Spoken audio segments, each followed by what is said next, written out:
Hey there, Danny with Right Foot Down. I messed up this ad read so many times because I really want to tell you about Track Monkey Apparel. They make great quality enthusiast shirts along with hats, stickers, watches, patches, you name it. A couple of my personal favorites are their Life is Better at the Track tee and their One Track Mind tee. You should really check them out and see for yourself. Their products are great for you or the gearhead in your life. Visit trackmonkeyapparel.com.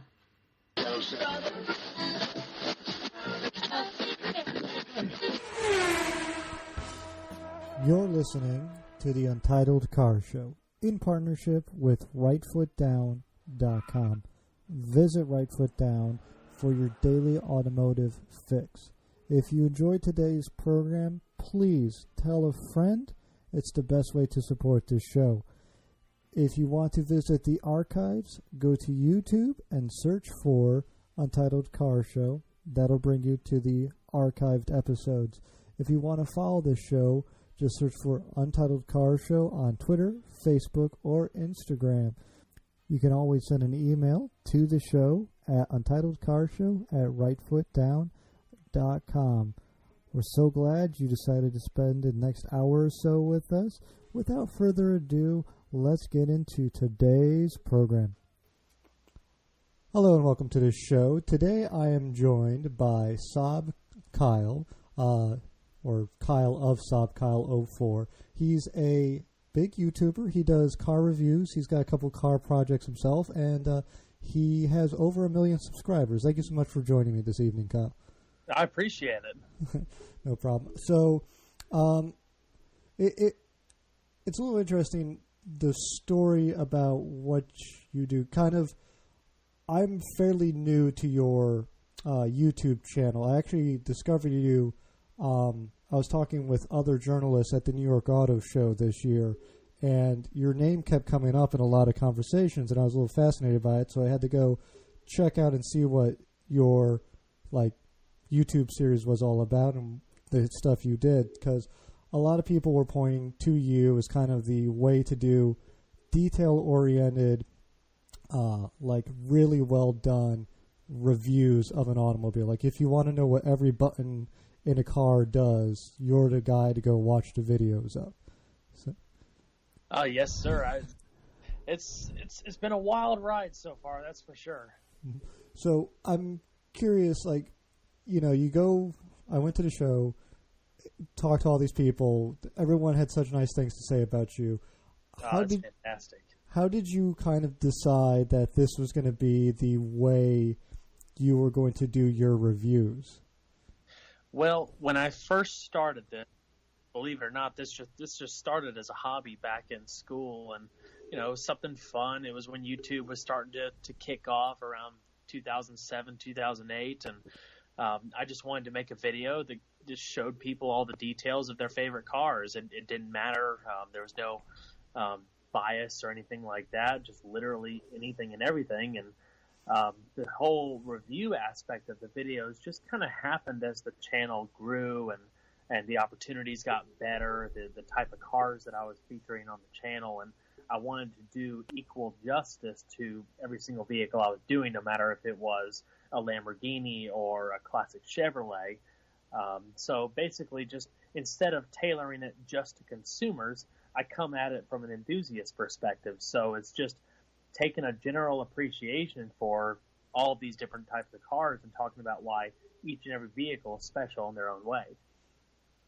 And it's like the videos I've seen and kind of gotten to digest in the time have been, you do get this experience of what it's like to get in the car, the comfort of the car. And it's very, I don't want to say dry because that's unfair, but it's very much the experience of if someone was just bought a Ferrari, for example. I think it was one of your latest videos, and they wanted you to show it off to you. It's kind of what it would feel like if they were doing that and you were able to actually sit down in the vehicle and notice detail-oriented stuff. Because in the LaFerrari episode, in particular, when you get into the vehicle, you can really get an appreciation for how much of a step that is and kind of the cool vents that are in the front wheel arches that no other video really shows because it kind of gets lost when everyone's like, "But look how fast it is, and look at all the technology." So, and you're totally right. I mean, it is very cut and dry, and that's how I wanted it to begin with, because everybody has their own strengths and everybody has their own style and their following who expects a certain type of video from them. And when I started, I didn't want to make a video that had a lot of background music and fancy camera angles and stuff and all of that. I wanted, whenever somebody's watching my videos, I want them to be immersed in the whole experience as if they were there walking around the car in person. And especially, like you said with the LaFerrari and some of the more rare cars, I feel like my videos give people that in-depth look that they would never be able to get in person, or it would be very uncommon opportunity to be able to, get in a car like that or actually sit in the driver's perspective and hear a LaFerrari rev and do all of that. So for stuff like that, it's more of an experience. But when you're looking at a new Honda or a new Dodge or something, it's giving the consumer that look that when they go to a dealership, they don't have to feel pressured by salespeople or anything like that, because they've already gotten a general idea of the car. They can either get excited about it with general interest, and then they can go to the dealership and find out right then and there if this is the car for them by actually going for the test drive. Mm-hmm. It's interesting you say that, because now I'm thinking about it. It's whenever I bought cars in the past, and you're sitting there, killing time at the day job where you shouldn't be, and you're just trying to watch video after video about what the vehicle's about. You want that kind of immersive experience, and it seems like the perfect way to kind of get that while not having to actually go sit down in a vehicle. Exactly, and one of the challenges for me has always been, because I never had a journalism background. It's everything that I've done, I've just been kind of learning as I go, and every day is a learning experience. I mean, I went to pharmacy school, so it's total opposite from what I've been doing nowadays, obviously. But my older videos are very fact heavy and fact driven, and that's still true today. But I've been working hard to improve the writing and how the videos flow, not just from a writing perspective, but from the video as well. So when you are, getting immersed in that video, it doesn't get too overwhelming or overbearing, and tailoring the videos depending on which, market you think the car or vehicle is going to appeal to. Some people might want to learn a lot more about the tech stuff, like a GTR Nismo, but when you're looking at a Chrysler Pacifica, nobody's going to necessarily care what the exhaust sounds like or 0 to 60 times or anything like that. So you kind of have to think about who's going to be watching the video. But yeah, that's exactly right. Mm-hmm. I'm curious. So you've gotten the whole range of vehicles. What has ever been like the biggest, like the Benz? Like, what is the one you've ever gotten out of the most expensive and into the least expensive? Has there been like that shocking experience of going from, let's say, a Lamborghini to a Kia would be like a good example of what I'm talking about? Yeah, I think so. So last, I believe it was June of 2016, I got an opportunity to do a shoot on the Bugatti Chiron, like a couple of months or so after it was unveiled. And that was an unbelievable opportunity that I will never forget. So it's just one of those things where the stars aligned absolutely perfect. But so I had that video, and I believe around the same time, I also had a video on an 87 Mazda RX-7. So it was like a total polar opposite. And I could be wrong, but that's always what I've tried to do with the channel. Is I'll put up something, if I get an opportunity to put up something just mind-blowingly epic, I'll try to find something that's equally cool, but a total different spectrum. So it just kind of throws people for a loop. It's like, dang, he did that, and then he all of a sudden went to that. Wow. It's that sort of like mindset that I think really like proves your like bona fides as like a automotive enthusiast, because as great as that Bugatti experience was, I'm sure you came away with maybe not as big a smile in it, but when you're driving around the RX, because I don't know, there's something, kind of to go off on a tangent here, but like there's something absolutely delightful about older, well-loved vehicles that you don't get in new cars. Forever. Yeah. I get especially excited to be able to film something that's a little older that might be, especially the older the car and depending on the condition, if it's in just flawless shape, it's like you're filming a piece of history and you're actually doing a video on a car that, appears to be brand new. So when it comes to stuff like that, I'm trying to think of a good example, like a 1990 Nissan GTR that I got to do. I think it was last year. Might have been early part last year. But something like that, you film it and treat it as if it's a brand new car, provide the same type of information, the excitement about it and everything like that. I love doing that. I feel like it's almost like preserving a little piece of history in my eyes from a video perspective. Well, let's kind of, since we're talking about history, let's kind of go back to the beginning. Like, how did you find yourself getting into car enthusiasm? Is this something you were born with? Is this something you grew into? Yeah, so I'm actually originally from Florida. I was born in Boynton Beach, and at that time, my dad actually played baseball. He had a 9-year career and played with the White Sox for a brief period of time. And in the early 90s, he ended up hurting his knee in spring training. Ended up opening up a dealership with one of his really good friends down in Florida.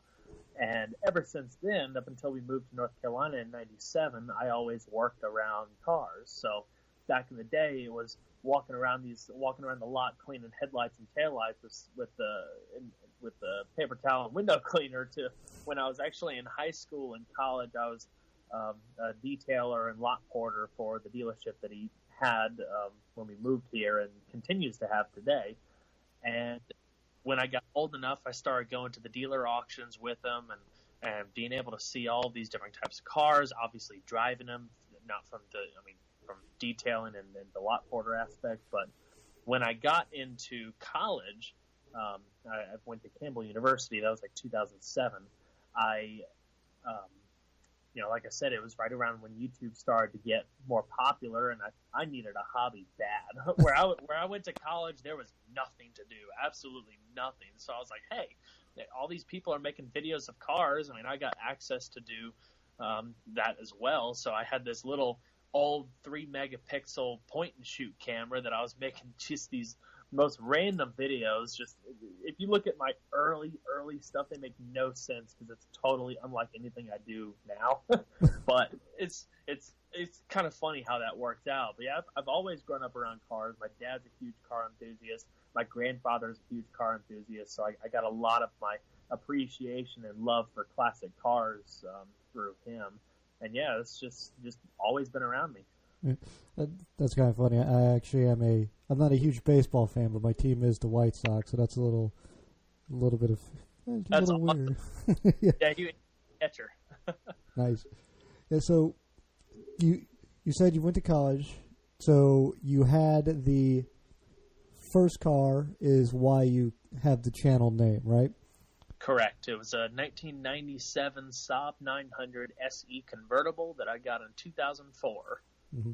And I assume that's what set you off on the pharmacist route, because I think when you get a Saab, you have to pick pharmacist or architect. Like that's just. I didn't think about that, but it totally makes sense.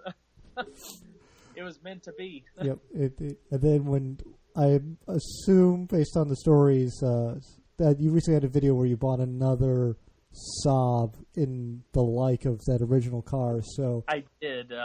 Yeah, that I bought it. It's actually 1995, but it's also an SE convertible. The only thing different with it is the one I bought last year has the V6, but my first car was the turbo. Mm-hmm. So I bought the car that I have now as, like you said, a sentimental reason, because I knew the channel would hit 1 million subscribers, and I wanted to do something special. I didn't want to just try to find some supercar or something like that to put up, because nowadays supercars on YouTube are just a dime a dozen. It's not that special anymore. So I thought, man, how cool would it be if I could either track down or be able to buy a car that was extremely similar to the one that I had and do a bunch of videos around it, and when I turn 1 million, upload the review of that car, and treat it as if it was brand new. And that's what I did. And it was very rewarding. I still have the car. I very much enjoy it. It's a great car. I mean, Saabs just in general, just great cars. They have a character I don't think you get with any other brand, especially in America. Like, we don't get the weird French stuff over here. So right. Saab's about as close as you get to that. But the original 97, what ended up happening to it? So I got that car when I got my learner's permit in high school. So that was the car I would, go out with my grandfather, go out with my parents and drive around and, just drive to dinner or something like that. That was just my car to kind of learn on the road. And I mean, I can't remember how many miles that I had on it, but it started to have issues with the tonneau motors, the convertible top motors, those, big problem in those cars, and, other little things here and there. It was in the shop a lot, surprise, surprise, another Saab story. Yeah. But I just got so tired of, at that time, wanting to get out on the road and drive as much as I can, and always having to worry about something breaking or having to go to the shop for a week or something. So I ended up selling it not too long before I actually got my license. And I ended up getting a 2000 Chrysler 300M that I absolutely adored. But yeah, so I didn't have the Saab for a long time, and it wasn't until a lot later that I started to gain a lot more appreciation for that car. And I mean, I was never like a Saab fanatic. Like, I wasn't a Saab expert. A lot of people think that just from the channel name. But I started doing more research into the brand and understanding why it was so special and the innovations that they came out with, and their rocky history sometimes. But it was just always something in the back of my mind, like, man, if knowing what I know now, if I could go back and drive that car, would I perceive it differently? And fortunately, I was in the position that I was able and am still able to do that, and I don't regret it one bit. No, I mean, I don't think it matters how bad, not that the Saab is a bad car, but no matter how bad the original car is you learn to drive on, there's something very sentimental about wanting to get that back. Like, exactly. Mine was a 93 Tracer, and I would love to get a Tracer back. I think they're all pieces of, like, refrigerators now. Maybe. Yeah. But it's an interesting thing. So you said you had a 300 that you absolutely adored, and I find that shocking because I know so many people do. Yeah, it was so weird. So yeah, it was a 2000 300M. It was just regular 300M. It wasn't a 300M special, which I really wanted one of those for a while. But that was the car I drove in high school, and it was just. I'm a big sedan guy. I like big things, comfort, and it was really nice for the time. I never had any issues with it. The only problem I had with it is it broke an axle one time. It kind of left me on the side of the road. But other than that, the air conditioner would sometimes cause little ice shavings to form around the vents, and it would blow snow sometimes. But other than that, it was fine. Fortunately, I didn't have any transmission issues, as so many people point out. But yeah, I sold that right before I graduated high school and moved on to college. I was to say, axle breaking in a car is pretty high up there in the shit going bad thing. But I guess pretty bad. Thankfully. Well, it's funny. So I was. This is going like way back, but I was a junior marshal. So I went and helped out with the seniors' graduation. So I guess this was 2005. Yeah, no, 2006. Whatever. So I left graduation after everything was done, and this was like 2 miles away from the high school, so everybody was leaving. And I pulled over on the side of the road because there was this like early '60s Cadillac sedan DeVille for sale. Like need a total restoration, but I was like, dang, I gotta go look at that just to see it. So I looked at it, and then I went and left. And as soon as I pulled out into the driveway into all the traffic, boom, the axle snapped, and I just coasted right to the other side of the road. And all my friends and stuff are driving by, and I'm just waving, "Hi, everybody." Nothing to see here. I'm just nope. Oh man, it was fun. It was funny. I great memories, you know. It's a Chrysler product. You're going to get left on the side of the road eventually. It's just a matter of when. So went off to college, and you had a car in college. What was that? So in college, I had So the car that I got after the 300 was an '02 Lexus ES 300, and really, really liked that car. I had it for about 3 months, actually, during the second semester of high school. And I was on my way from school one day. I was about a couple miles away from home, and this person pulled out in front of me, ran a stop sign. I ended up T-boning her, and it totaled both cars. It was pretty gnarly accident, but it was, everybody was fine and stuff. And so, unfortunately, I didn't have that car very long. And after that, I got a '07 Lexus ES 350. So it was a pretty big step up. And I had that for probably 3 to 4 years. That was through undergrad and into graduate school. Yeah, I'm sensing a pharmacist trend here. So we got the Saab and then a couple of Lexuses. So yep. we've picked up path. It's gonna get a lot more rich in a few minutes. In another minute. So I'll give you the little rundown of the car list in pharmacy school. So do you remember the time where they were having all those recalls with the ES 350 and stuff for the gas pedal and everything? Yeah. So I took it to the dealer to get all that stuff fixed, and their solution for fixing that car was to program it to where when you put your foot on the brake and the gas at the same time, it would cut fuel to the engine and slow it down. Mm-hmm. Which was all right. The other fix was to swap out the rubber floor mats that I had for shallower depth floor mats, and I was like, okay. But the third fix, the piece of I don't know what you're going to call it, but they lobbed off the bottom of the gas pedal, like just chopped it off. I was just like, you know what? At this point, I was like, I'm just going to sell this thing. And it was at the time, I was like, you know what? I don't need a car this, expensive and all of that. And it was just like, it's just that time to move on. It was just that I had it long enough, and I wanted to, and my parents were still helping me out at that time, so I wanted to buy a car myself.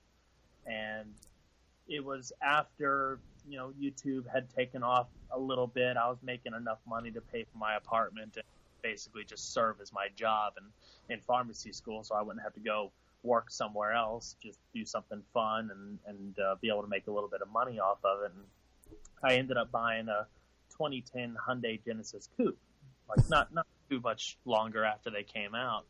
Yeah. And that was a lot of fun, but after about a year, I realized that, you know what, I'm just not a sports car person because, again, I like the big, comfortable cars. And I was tired of paying on it. I was like, I don't need to spend all this money right now. So I ended up selling that, and I bought a 1995 Buick Roadmaster Limited. I assume the sedan and not the wagon? It was the sedan, but to be honest, I almost bought a wagon one time. But I didn't. I came real close, but I didn't. You're speaking my language when it comes to wagons. I love me some wagons. So yeah, me too. Me too. It's a Buick Roadmaster sedan. So I'm seeing there's a DNA of Florida pharmacists because we like big sedans, Yep. And we like the pharmacist vehicles. So that's a little hilarious. So and while I had the Roadmaster, I bought a 95 Riviera. Yeah. Speaking to my point, I suppose. It's... Yep. So you these are the cars like soon after you started like really with success on YouTube, you decided you need to go out and get, which I can appreciate that. Those are both really cool cars in their own right. Yeah. Stuff in high school that I always just had kind of a fascination about. Like the Riviera, while it wasn't a perfect car in some respects, it was a very interesting design. The interior was very different from any other American car at that time. And it was special to me. Mm-hmm. And while I had those cars, I picked up my first classic car, and it was a 65 Ford Fairlane, two-door sedan with a 289 and 3 on the tree. And that was when I really started to work on cars a little bit and figure out how things work and take things apart, put them back together, all that good stuff. Mm-hmm. The 3 on the tree is probably the best anti-theft measure one can get these days. It's so much fun too. Gosh. I've actually never had the opportunity to drive a 3 on the tree. It seems like it'd be absolutely awesome to do, and I don't know who was the first person to get into the vehicle who had no idea what you were doing. Oh gosh, it had to have been one of my friends from pharmacy school, or probably my then girlfriend, now wife, Crystal. But I can't remember anybody really driving that car except for me. I mean, I picture, because I've had some people who don't understand what the manual shifter is, and I'm like, okay, you're just too young for me. But like, I can't imagine, like, you know. Because we're of a similar age. You're about, 27, 28, a few years younger than me? Yeah, I'll be 28 in August. Yeah, so people of our age, I don't think, have ever really seen a 3 on the tree. So I can't imagine, like, people from pharmacy school getting in and being like, wait, why are you messing with that shift thing up there? Like, what's going on? Like, exactly. It's like you're muscling the car around.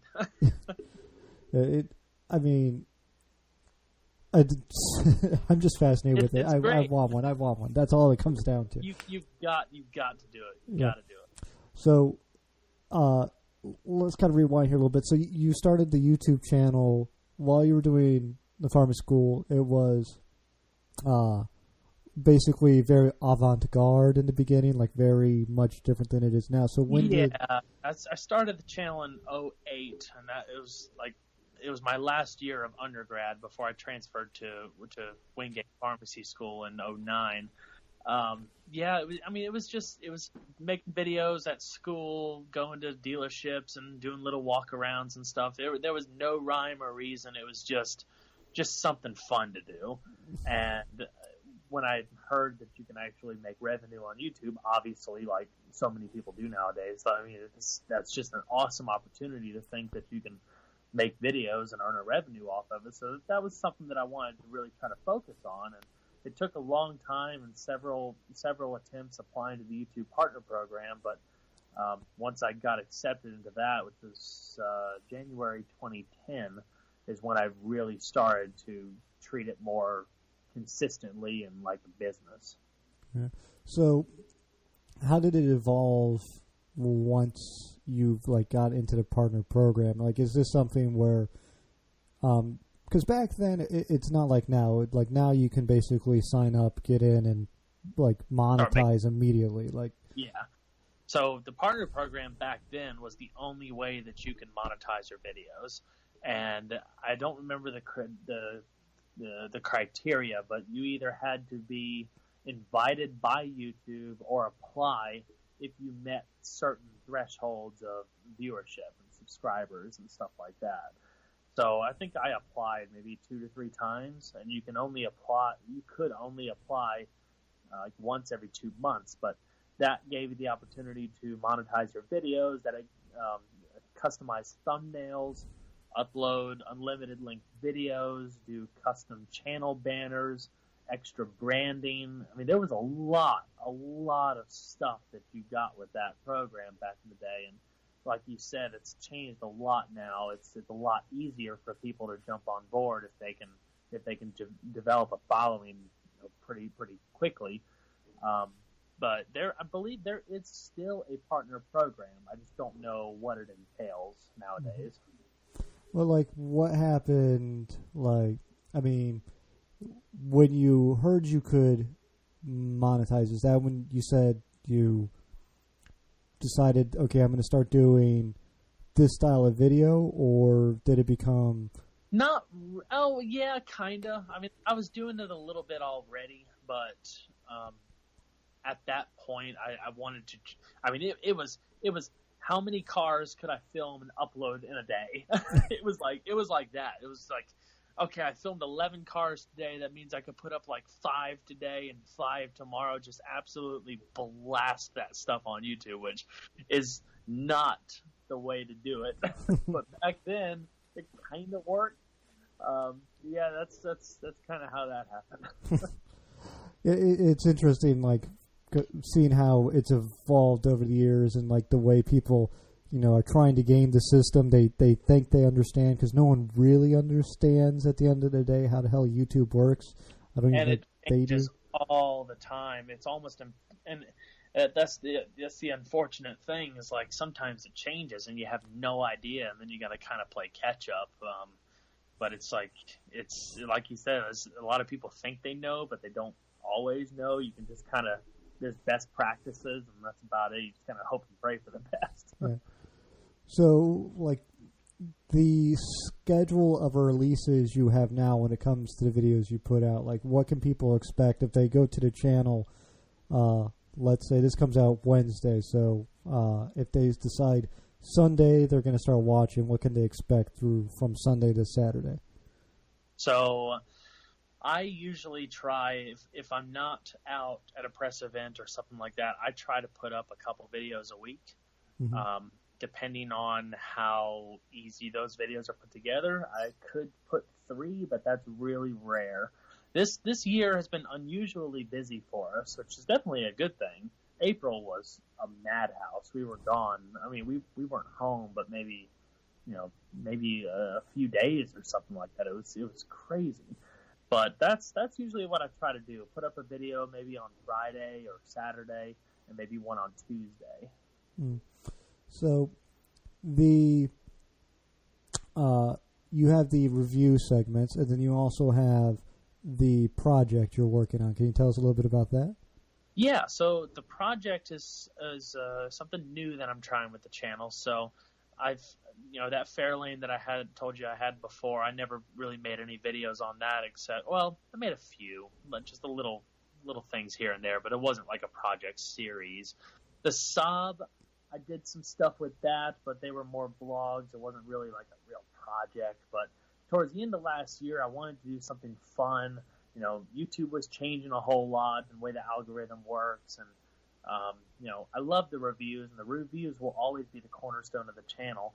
But I wanted to do something different and expose my channel, hopefully, to new viewers who may not have found it through the reviews, but they see a cool project car, they see some of the stuff that I review on this, that I usually review, and they're like, "Oh, this is cool." It's more of a well-rounded channel, I guess, that offers a variety of different types of content instead of focusing and keeping with one little niche. Yeah. So I have always been an American muscle guy. I love V8s. The whole no replacement for displacement, loud, annoying exhaust, just the louder the better. It's what I grew up around. My grandfather loves it, and that's what I've always been into. And I've always had an appreciation for Japanese sports cars, especially the JDM scene. I'm a huge Skyline nut, and I wanted to get a car that would be fun, relatively easy to do stuff that's, would be widely, parts would be widely available and all that, because I wanted to learn more about this as well. I've never built a car, by myself or done anything like that. So I wanted this to be a learning experience as well. And, without, rambling on much longer. So I found this 1989 240SX that was for sale, 2 miles away from my house, and I had considered a bunch of other stuff, but this car was in the price range. I didn't want to spend a whole lot of money to get into a project car, so it worked out. It's basically a one-owner car. It's completely stock.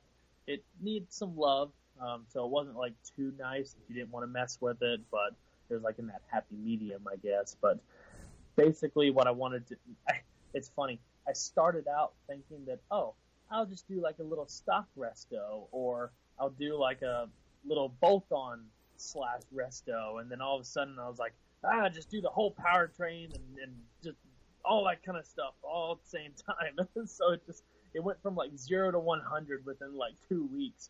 So like some of the early videos of the project is kind of like flip-flopping between different ideas, and then all of a sudden, like, I kind of lead into it a little bit, and then I do an engine unveil video, be like, we're putting a Skyline engine in it. As any good gearhead does, it's like, yeah, just gonna tweet this. You know what? I'm gonna do that. I might as well do that. You know what? Yeah. The hell with it. Just Skyline it. Like, exactly. So it's it's a 1989. It doesn't have airbags. It doesn't have ABS. No traction, no stability, no nothing. So for me, it was a really good platform to get into something that I kind of understood from owning classics before. Nothing like super insanely complicated, I guess. But again, there's still so much that I want to learn and will be learning in the coming months with doing all of that. But it's been a really rewarding experience so far, and it's kind of funny, just to kind of give you a little perspective on, why I chose a 240. Like, I really didn't know, honestly, how prevalent 240s were on YouTube and the internet and stuff. Like, I never really followed that scene necessarily. So I was like, I'm going to do something different and cool with this car. And then I start researching it a little bit more, and I was like, oh no. I was like, there is absolutely nothing that you can do that hasn't already been done. So I was like, you know what? I love preserving classic cars. I like fixing them up and bringing them back to their former glory. But I've always told myself, if I ever buy another classic car, for my own use, that I would like to put a newer engine in it and have it, rebuilt and all of that and reliable. So that's kind of where I got the direction for the 240 as the resto mod direction. So it's basically going to be completely restored. The interior is going to be all original 240, just refreshed wherever it needs to be. The outside is going to have an OEM Nissan Type X kit from a 180SX to modernize it just a little bit without giving it a super aftermarket look. And then, obviously, the Skyline powertrain that's going to be completely rebuilt with forged internals, new turbo, everything else that you would need to make that a complete, reliable package. It's not going to be a drift car. It's not going to be a race car. It's going to be paying homage to like Nissan performance cars of the early 90s, and it's something that I'm really passionate about, and I can't wait to see it done. You say it's not going to be a drift car, but it's a 240. It will end up drifting at some point.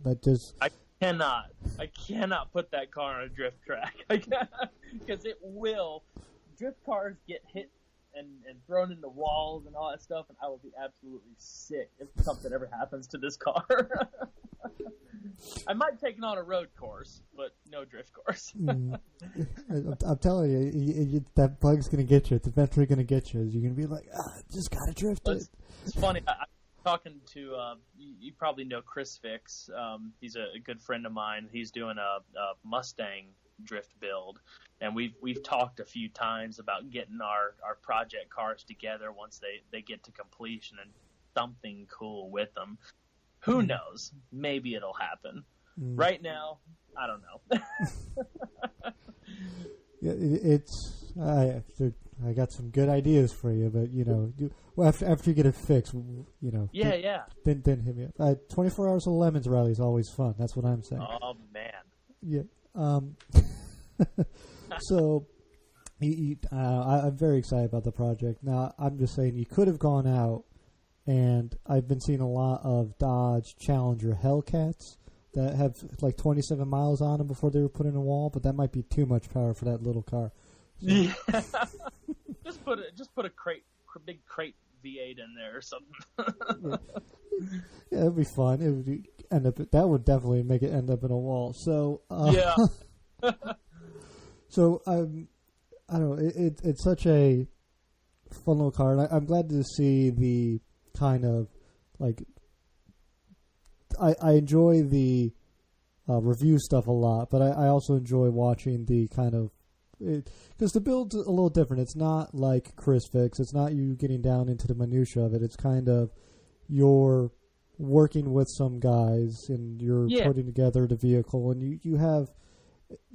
It's not you wrenching per se most of the time. It's mostly going to the shop. Here's what we're going to do, and here's how it's going to happen. And this is for the people who are, let's say, of a working type who don't have the time to really wrench on their own vehicle. It kind of fits into that thing where this is probably how most people will end up approaching a project similar to this. Yeah, and I honestly was a little skittish about that to begin with, because I didn't want people to get the wrong opinion that, he's not working on his car the whole time. But at the same time, like you said, we stay so busy, it's unbelievable. But I want to be able to deliver this fun content, and at the same time, it's something that I do want to learn, but I don't want to learn on the fly and try to make videos at the same time. It's just not going to work.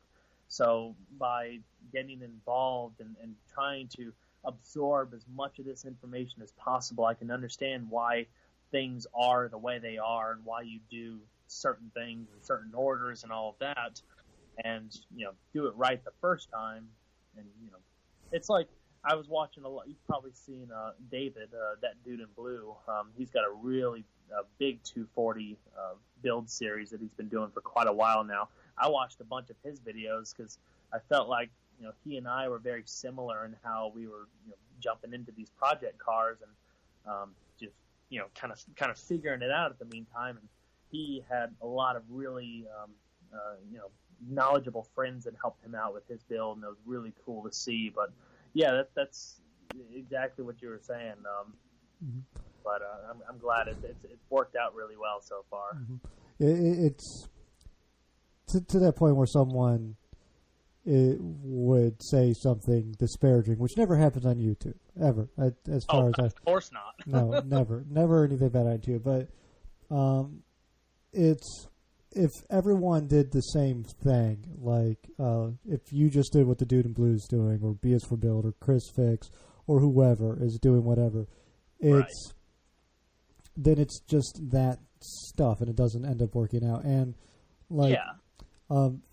to that end, like there was a lot of people when I did go to the auto show, when I was being introduced to you kind of second-handedly, like, oh, this is, that guy over there who's, I think you were shooting a Honda, maybe? I don't remember. Someone pointed at either you, I'll get into my stories here, because I know you were at the Demon Reveal. Yes. But someone had pointed you out, and a lot of people, they'd say something to the effect of, he's very detail-oriented and blah, blah, blah. And I would get a lot of journalists who say, he's not my cup of tea, but I really understand why his videos are popular. And it's kind of like, if you're I don't know, if you are a automobile, I don't know, like pedantic person, you could either love or hate it because you are so detail oriented. If someone's like, well, he forgot to press like the traction control button, and then now I don't like his videos. And if you're going to be that kind of asshole, that happens. That actually happens. I will have people say, Kyle, why didn't you turn the hazards on? Oh God. And I kind of get it, and I totally lost where I was going with this point here, but it's so interesting to me that like some people out there, and maybe this is a little bit of me venting too, like don't understand that like if you put out the same thing as their favorite person, therefore you're not as good, where it's like if it's different strokes for different folks and all that. So I don't know. That's why I've always stuck with this format because for me it works. It might not work for somebody else, and that's okay because like I said at the beginning, everybody's got their own strengths and weaknesses. I've tried to do videos where I'm driving around and the camera's in the windshield and I'm talking about it and stuff, and that doesn't work for me because I either ramble or I forget what I'm going to say or I just get mad and quit. It's easier for me and more rewarding for me to focus on capturing the vehicle as best I can and really concentrating on driving and stuff. Like when you're going to a media event and stuff, just get the footage, come back, and then collect my thoughts and write it out in this big old script that I then voice over. I mean, I've always considered my channel to be very niche, and when I started, there was nobody making videos like this, so I considered it really unique, and I still feel like it's pretty unique. The car space on YouTube has grown tremendously, and there's a lot of new styles out there. Some don't like my style, and that's okay. But, I mean, the channel passed 1 million subscribers back in December. I get really good interaction. To me, it's really good interaction of what the channel's always performed at. And I mean, you can't chase, people who might say something negative about this or that. Like, you can't just completely change the way you do things based off of a few comments. You got to look at, long term, like the people who are enjoying it and coming back and how long they're watching it. All the interactions that I have on social media, it's not always about the cars too. It's about the personality and like the people that you meet, the relationships you build, even if you never met the people in person.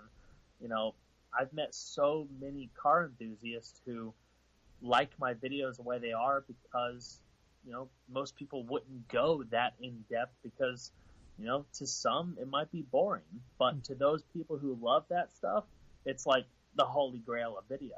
Yeah. It's like you either love it or you hate it. It's kind of funny like that. Well, I think I like the videos. They are so in depth. They're so detail oriented. It's definitely something where you really have to want to learn about vehicles to get into it. And I think for the people listening here, if they're like, "Well, let me go check this out," I would recommend if there's a vehicle you like to go search, because you've reviewed. How many videos do you have on reviews? Do you even know? Reviews, I'm not sure what the exact number is. I know I have like well over 2,000 videos or something. I mean, I think it was probably 3 to 4 years ago that the style that I have now kind of started to come into fruition.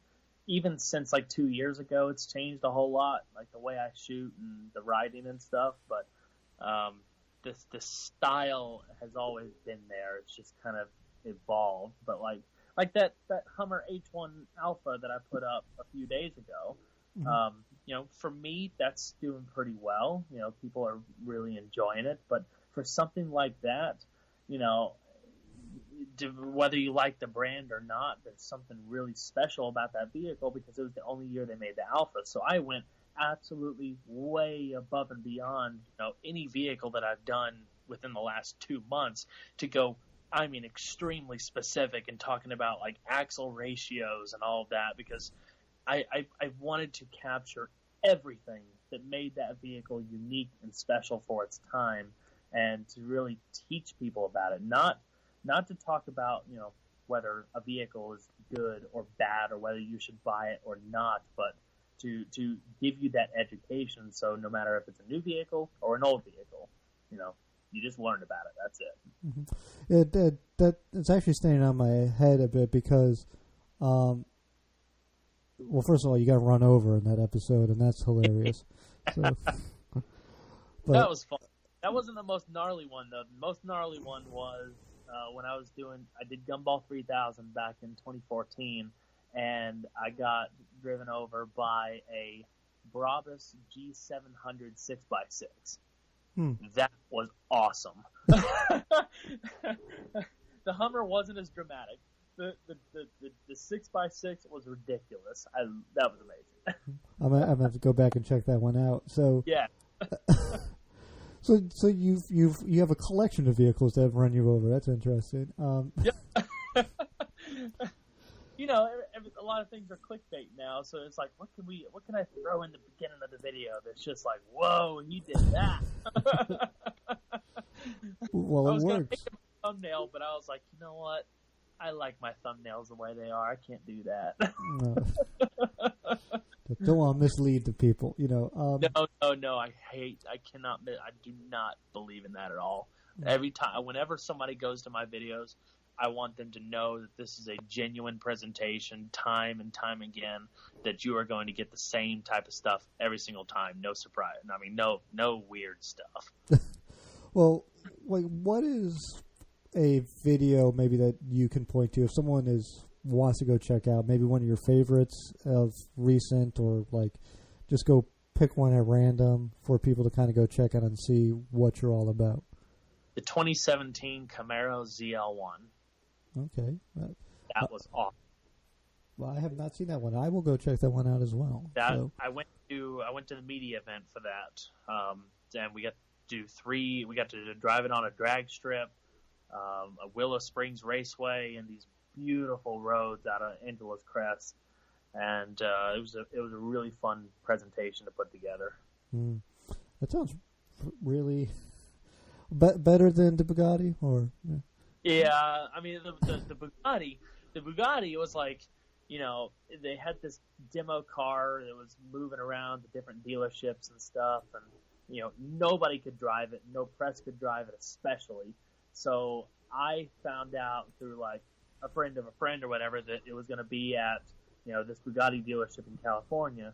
So we ended up, long story short, reaching out to Bugatti corporate and saying, hey, I will fly myself out there. I will pay to fly myself and whatever out there. Just please give me the opportunity to film it.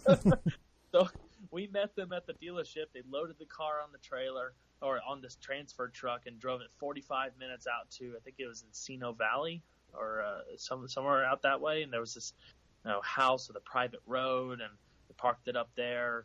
Did my thing all day long. It was a walk-around video, obviously, since nobody could drive it, but being able to really get up close, that was awesome. I want to drive it. One day, hopefully, I can drive it. But for me, that opportunity was the pinnacle of everything that I had done car-wise up to that point. I didn't even care if I didn't get to drive it. Just having that relationship and that contact that we actually were able to make that happen was mind-blowing. I was so thankful for that. But since then, you know, our media relationships with manufacturers have gotten a lot stronger. I've been getting press vehicles, you know, every week for a little over 2 years now. A lot of, you know, variety of different stuff, and it's really cool when you get to go on some of these press events too, because you can experience vehicles the way they were made a lot more than you would be able to, you know, just getting a vehicle in your driveway for a week. So that ZL1 was one vehicle that was really cool, but one that I'm working on right now that should be up within the next week or two is the new Chevy Colorado ZR2. I actually took that like on a desert racing course, and we're jumping it like a few feet up in the air and, you know, testing the compression rebound. Like, it was gnarly. So that's going to be a really cool video too. So that's coming soon. I'm actually really fascinated by that truck. I really want to know more about it, and now I have the perfect person to tell me about it because I can get to experience it. Yeah. So we're getting a little close on time here, so I might keep you a little over our hour limit here, but I want to start these questions. So because this is the podcast of record, you know, in the automotive space, we like to ask questions similar to Inside the Actor's Studio. These are off-the-cuff answers, and this has been pointed out before. We're all car people, so the answer may change day by day for some of these, but this is the answer today as we sit here. So okay. The first one is one that everyone hates, but I have to ask it anyway. What is your favorite car? Oh, gosh. Favorite car. Okay. I'll probably have to say Gen 5 Viper. I bought a 2013 Viper last August, I believe it was.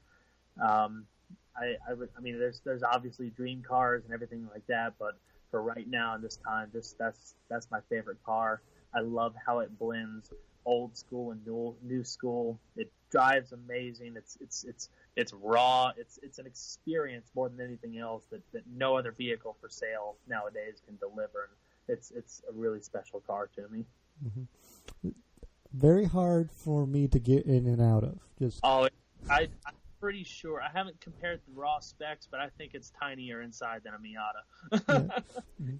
And that big side still. I got big feet and trying to get. There's literally just enough room between the seat and the door sill for my foot to slide Watch into. your legs when it's hot in the summertime. Yeah, no, I would be a burn victim within a week of that thing in the summertime. What is your least favorite car? Oh gosh, least favorite car. Oh shoot. Least favorite car. This could also be a specific example if you want to go that far. So.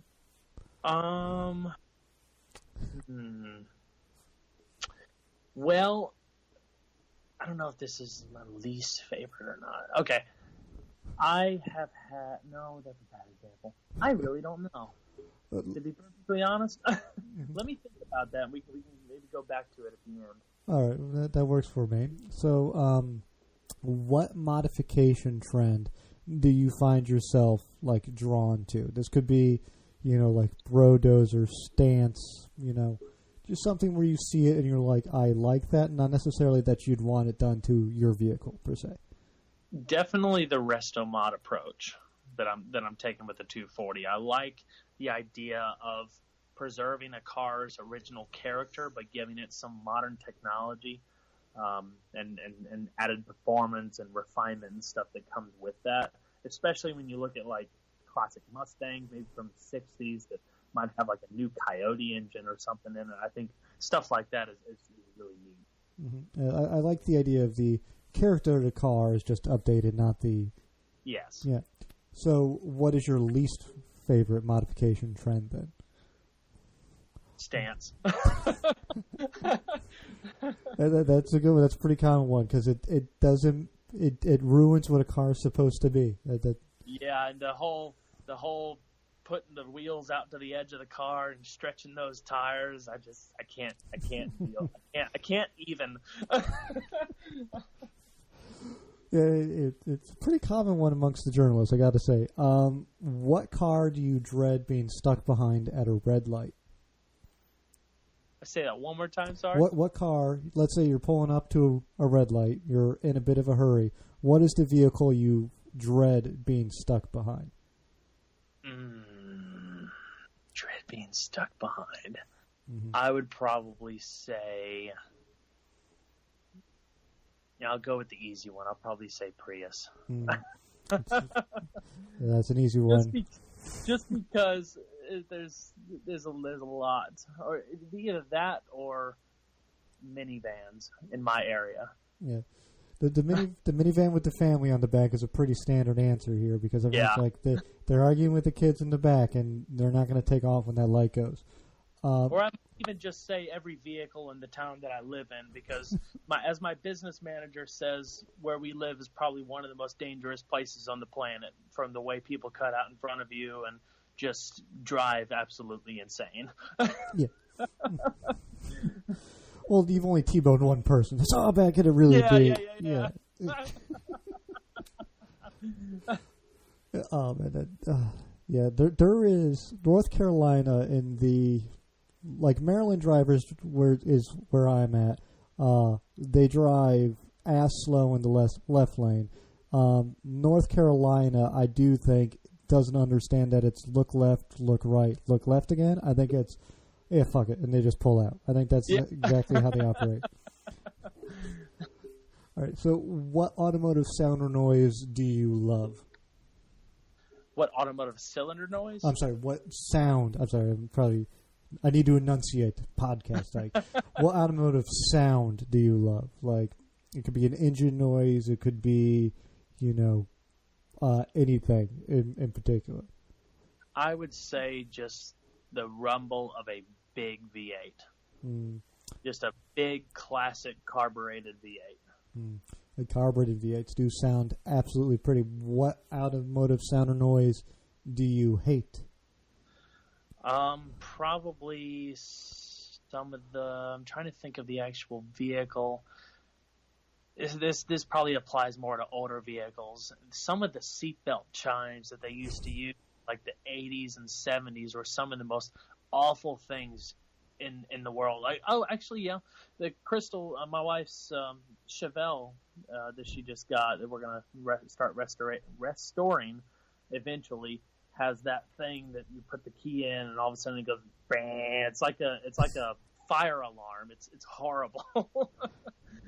Yeah, it's like they didn't know how to alert people back in the day. No, they've definitely gotten a little more creative and polished with that over the years. But yeah, well, yeah.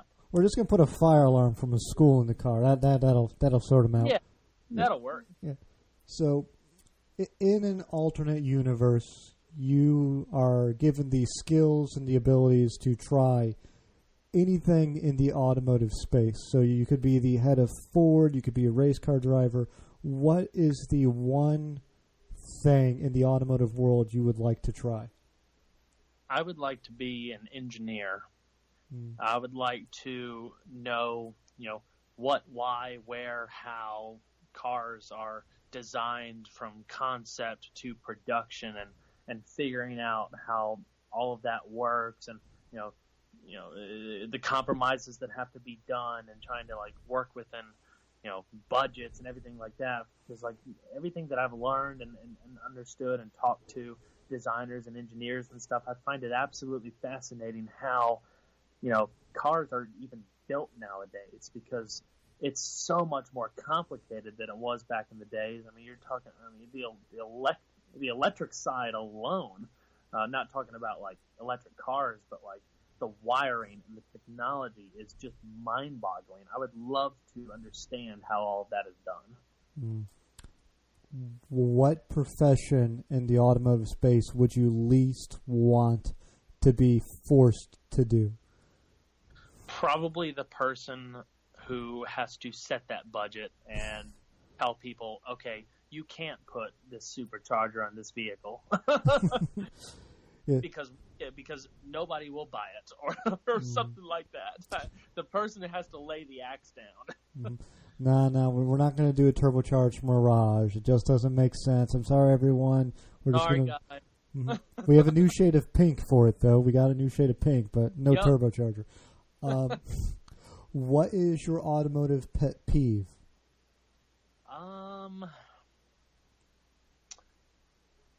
Well, I don't know. I guess this would make sense. So, with my videos, I always approach it very neutral, I guess you can say. I'll talk about vehicles, I'll give commentary and all of that, but I'm never this sucks. Oh, you shouldn't like this, or anything like that. Because everybody has a different opinion. Yours is going to differ from mine, and I don't feel like it's up to me to impose my opinion on you. Just to give you the knowledge and everything that you need, so you can make a decision for yourself. And it seems like, at least in the YouTube space, it's a characteristic car review has to have just blatant negativity in it. And I don't like that. As a car enthusiast, I don't want to just try to find the negative just for the sake of finding the negative, because it's so prevalent. And I guess this may be just halfway answering the question, but at least in my space, that's the thing that kind of annoys me as the most.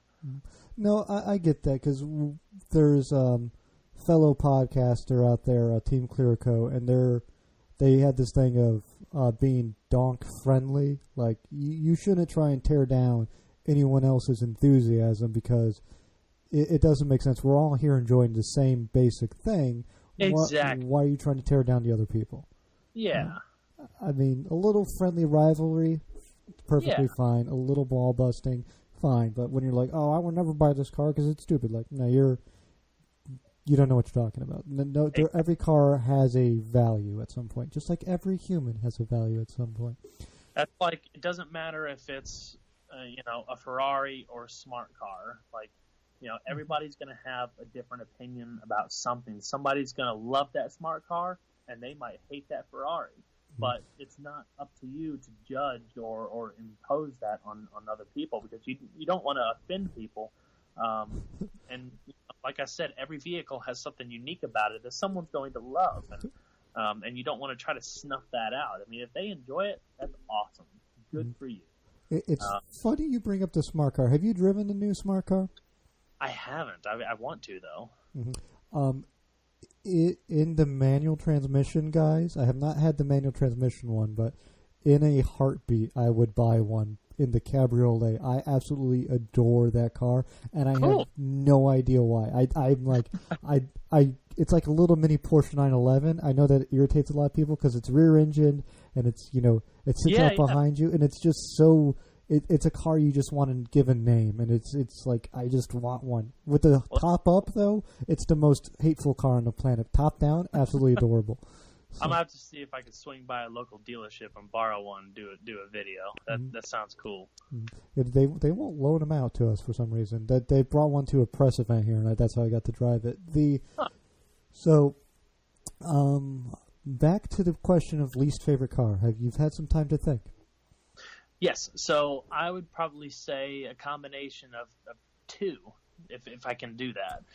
So when Chris, my business manager, and I were on Gumball 3000, we kind of had a running joke going about the Ford Ka and the Peugeot 107, and because they were absolutely everywhere, and most of them you saw were looked like they were absolute rolling piles of junk. And it's stuff that, and they might have been really cool cars. I have no idea. I've never driven one, but it's just like cars that were just so small and so tiny you would never see them on the American roads.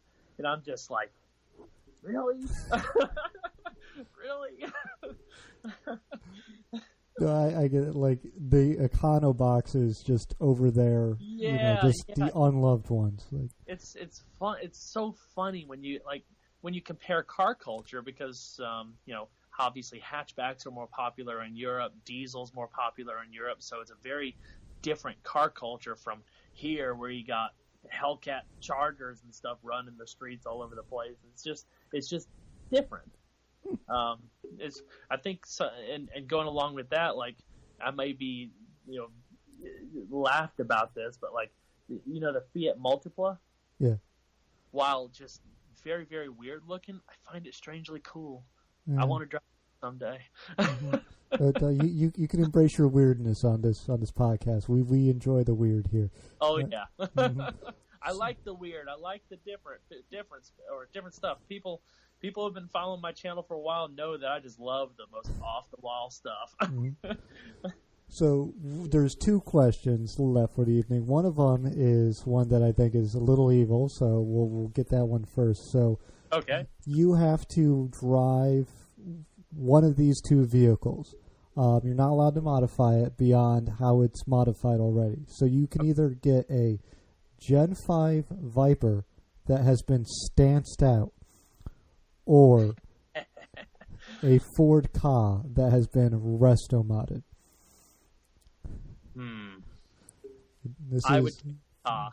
You take the Ka. Yes. I thought you might go with the Viper. What the Ka with the resto mod would be. Now, what is the resto mod? Does it have like some cool engine, like Honda VTEC or something like that, or? Well, we'll go, because it's European, we'll go with some crazy diesel in that. Like some like high torque diesel, probably from like a little Cummins. I would go with the Ka, up, down, left, and right, because I think a stanced Viper would kill you immediately. Yeah, you have this car for the rest of your life, which would not be that long. So no. Yeah. At least you would get good gas mileage and a lot of torque. Yeah, that is a good point. So the last question is, I think, the most important question ever asked on any automotive anything. So what is the hardest food to eat while driving? Oh, gosh. Is this the hardest food that I've ever eaten or what I believe is the hardest? I will accept either answer. Okay. The hardest thing I've ever eaten is probably not that hard because I try not to eat, but we're on the road so much. I'd probably say something like a flaky croissant pastry or something, because something that just gets all everywhere and it's impossible to contain. Other than that, maybe like a taco or a steak. Taco and steak have both been good answers on the show. The flaky croissant is actually up there because the mess aspect. No one's ever brought that up actually. So I can't deal with the mess, but sometimes you got to deal with the mess. It just you got to do what you got to do sometimes. Yeah, I don't know if you could, because this one might go up on the leaderboard too, because we had the Kit Kat was pretty high up there because of the mess aspect of breaking a Kit Kat, and like it melts down as chocolate. But a croissant, that's up there. That might be a good one for the especially croissant that's been toasted a little too much.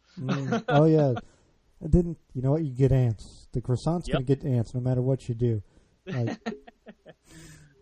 Like, that's a good one. So that's pretty high up there in Libra. And I actually, this typically devolves into stupid shit Ike's done in cars. And I actually can't remember the last time I had a croissant in a car. And that's making me think it must be that hard, which is why I haven't done it. So that's going up on the leaderboard I don't have. But that is pretty high up there. Awesome. Excellent. I think that displaces the Kit Kat. So, Kyle, thank you so much for joining me this evening. It's been an absolute delight having you. Likewise. For the people who are like, I need to go check out this gentleman's videos and social media, tell them where they can find you. So I am on Facebook, Instagram, and Twitter. It's all Saab Kyle 04 LLC, and the YouTube channel name is just Saab Kyle 04, and that's about it. Oh, I'm on Drive Tried too. Does anyone still use that? I don't know. Yeah. Chris manages it for me half the time. You can only do so much being one person. Yeah, no, it's you hit 1 million subscribers, and that's pretty much, you need at least another person in there somewhere. So Instagram is my favorite. I love sharing what we're doing, personally, upcoming reviews that are going to be happening, updates on the project cars before they get on YouTube. So that's a lot of fun. I love the picture aspect. Yeah, it's follow the man, go watch the videos, learn and enjoy. So, and then get to catch up with the 240 project, because I'm interested to see how that turns out. So, yes, sir. It'll be a lot of fun. All right. Well, everyone listening, I'll be right back with you. I'm going to say goodbye to you off air, Kyle. So, I appreciate it. It's great talking with you. Excellent. That was Saab Kyle. Absolute mensch. I know I use that word a lot, but great guy. Go check out his stuff. If you help push him to 2 million subscribers. If you liked what you heard today, please tell a friend, tell a loved one, coworker. It's the best way for this show to grow. I'm not sure if this is going to be episode 200, but if it is episode 200, hey, we hit episode 200. If it's not, hey, we're over episode 200. So thanks everyone so much for listening. I really enjoy it doing this. I like being able to spend my time with these guests and getting to share with all of you. So, spread the word, spread the love. Thank you so much. Follow our West Coast correspondent at Ryanator122 on Twitter. You can follow me on Twitter at Untitled Car Show, and you can search that on all the social media platforms that brings you to it. You can visit theuntitledcarshow.com, and you can, find us on Podomatic, iTunes, Stitcher, SoundCloud, wherever. Have a good night. Have a good evening. Wherever you are, whatever time it is there, thank you so much for listening. Please be safe out there.